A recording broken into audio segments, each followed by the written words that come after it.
Good morning, good afternoon, and good evening, depending on where you're watching us from. Today's content will be talking about a particular Yoruba culture, which the Yoruba called Osupo, Kéèyàn sun opó, that is, when the husband of a particular woman, that is, if both of them are married, when the husband passes away, the passing of the wife to either the younger brother of that person that is late. Kéèyàn sun opó, that means transferring the wife of a late man to the younger brother or to the son of that man who is not the biological son of that woman. So first and foremost, I want to ask, is this tradition biblical? And why do we think this tradition, why is it important? So this content is what we want to talk about today. Sometimes there is nothing that happens in a particular tradition that is not biblical. Some of it are biblical. There is nothing too important attached. There is not traditional or how would I put it? There is not particular sacrifice that is made in these traditions. So now, I want to give some of the importance of this tradition before I go into the biblical aspect of it. Many a times, when the husband of a particular woman, when he passes on, sometimes the family neglects the wife and the children. Many a times, the family neglects the children and the widow, therefore making them to be like they don't have an origin where they originated from. Sometimes or many a times, if the wife and the children, if they are not within the family, sometimes probably the wife or the husband is from Ondo State, but by virtue of being a pastor or looking for what to eat or occupation of business, move this particular family. That means the husband, the wife, and the children to somewhere around Lagos. When this man passes on in Lagos and probably they bring him home for the burial, after that period, and they return back to their base, probably they've gotten a house in Lagos. Now, the question is, how many family do you think we keep asking after these children? How many family do you think we take charge of this widow? So I think that is why they came on board with this Osupo, that means transferring of the wife to somebody who is either closer to the husband, the late husband. Like transferring the wife to either the younger brother, or if the man is peradventure have other children who are grown up, they will will the wife to that child. Now, this is where I want to talk about mostly. The purpose of transferring this wife to this younger brother or to the man's son is not to start sleeping with the woman,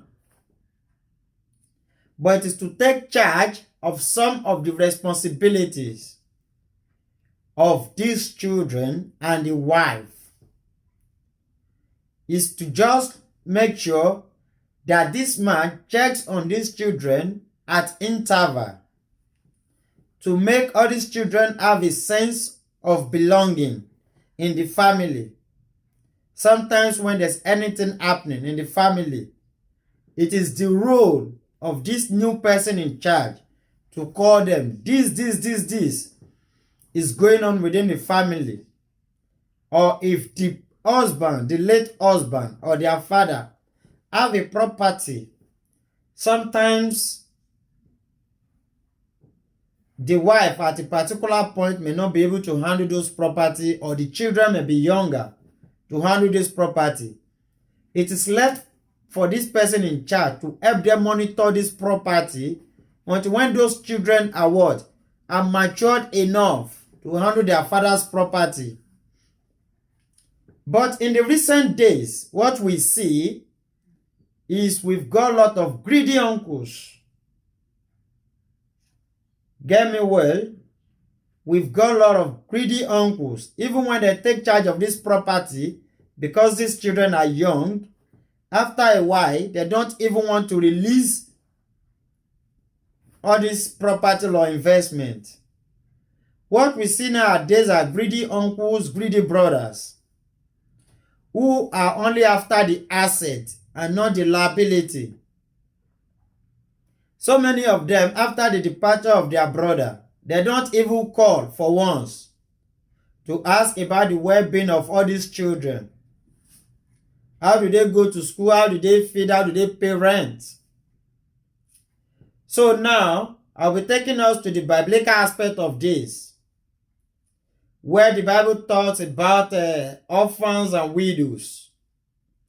If you go through the Bible very well, you will see several verses in the Bible talking about the importance in caring for the orphans and the widows.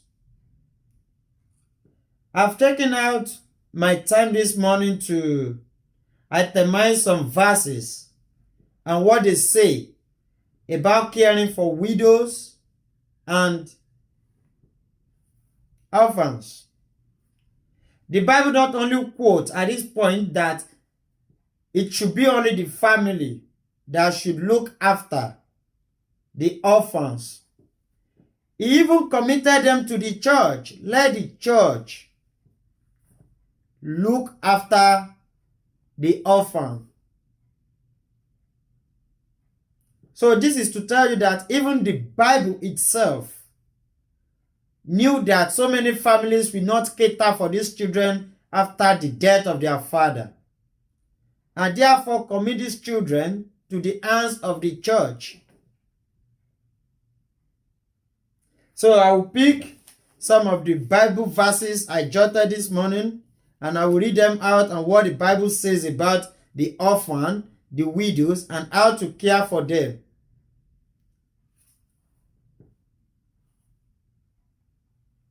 Bible verses where the Bible talked about the care of orphans and widows. First of all, let us look at Psalm 65 verse 5. That says, "A father of the fatherless and a judge of the widow is God in his holy habitation." Is God in his holy habitation. His aim is to show orphans care, mercy, and protection. That is the first Bible verse that talks about the care for what? The orphan and the widows. Because the Bible himself knew that many a times will these people get justice within their family because they no longer have a father, they no longer have husband in this family who will always stand for them. And therefore, he said what? His aim is to show orphans care, mercy, and protection. Another Bible verse that speaks about this is Deuteronomy 10:18. That says, He doeth execute the judgment of the fatherless and widow, and loveth the stranger in giving him food. You understand? Many are times when the father of these children die, they are left with what? Total strangers to look after them, because the family has derailed in looking after these people. So sometimes that is why they appoint somebody.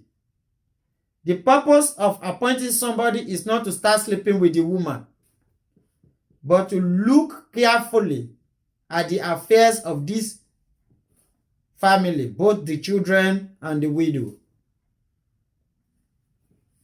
So another verse that talks about it is James chapter 1 verse 27. James chapter 1 verse 27. I wouldn't want to take much of our time on this video.